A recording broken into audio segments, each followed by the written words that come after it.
అందరికీ నమస్కారం. ఇంట్లో బిజీగా ఉన్న నేర్చుకోవాలని మనసుంటే ఏదైనా సాధ్యమే. అలాగే వారికి ఎదురయ్యే సమస్యలు మరియు వాటికి సాధ్యమైన పరిష్కారాలు ఇప్పుడు చెప్పబోతున్నాను. మొదటి సమస్య సమయం లేకపోవడం. పిల్లల కోసం, ఇంటి కోసం తల దించకుండా పనిచేస్తూ మన కోసం కొంచెం సమయాన్ని మనం వెచ్చించడం మర్చిపోతాం. కాబట్టి కనీసం రోజుకు ఒక 30 నిమిషాలు మన కోసం కేటాయించడం, ఆ తెల్లవారుజామునో లేదా మధ్యాహ్నమో లేదంటే నైట్ పడుకునే ముందైనా కావచ్చు. 30 సెకండ్స్ మన కోసం మనం ఉపయోగించుకుందాం. ఇంకొంతమందికి నేర్చుకోవాలనుకుంటే కంప్యూటర్ కొనడం కొంచెం ఖర్చు అనిపిస్తుంది. కానీ ఇప్పుడు యూట్యూబ్లో లేదంటే గూగుల్ డిజైన్ గ్రాగ్లో లాంటి ప్లాట్ఫామ్లో చాలా ఉచితంగా నేర్పిస్తున్నారు. కంప్యూటర్ పట్టలేదు, ఎలా నేర్చుకోగలను అనే అనుమానం కూడా ఉండొచ్చు.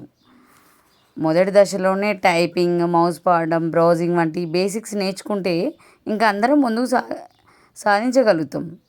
ఎలా అంటే ఫస్ట్ ఎవరికి రాదు, పుట్టగానే మనం ఎవరం నడవలేము. కొంచెం కొంచెం మనం టైపింగ్, మౌస్ను క్లిక్ చేయడం, బ్రౌజర్ని అటు ఇటు ఇలా అనడం నేర్చుకోవాలి. అవి చిన్న చిన్న టిప్సే. ఎలా అయినా మనము దాన్ని సాధించే వరకు వదిలిపెట్టకూడదు. అలాగే కొన్ని కుటుంబాల్లో మహిళలు ఇవి నేర్చుకుంటే ఎందుకు ఇవి అని ప్రశ్నించే వాళ్ళు కూడా ఉంటారు. నేర్చుకుంటే పిల్లల చదువుల సహాయం, బ్యాంకింగ్ సేవలు కానీ, బిల్ పేమెంట్ చేయడం అన్నీ మనమే చేయగలం.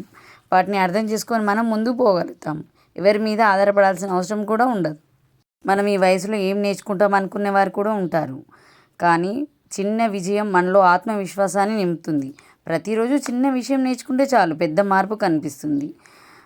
ఇంగ్లీష్లో ఉంటే చాలామందికి భయం ఉంటుంది. అయితే యూట్యూబ్ తెలుగులో కంప్యూటర్ బేసిక్స్ అని వెతికితే చాలా వీడియోలు లభిస్తాయి. చాలా ఈజీగా నేర్చుకోవచ్చు. మీరు నేర్చుకొని ఒక ఉదాహరణగా నిలిస్తే మీ పిల్లలు, మీ పరిసరాల వాళ్ళు కూడా ప్రేరణ పొందుతారు. మీరు కూడా ఈ కంప్యూటర్ నేర్చుకోవాలనుకుంటే ఈ వీడియోని షేర్ చేయండి, సబ్స్క్రైబ్ చేయండి. మరిన్ని వీడియోలతో మళ్ళీ కలుద్దాం. ధన్యవాదాలు.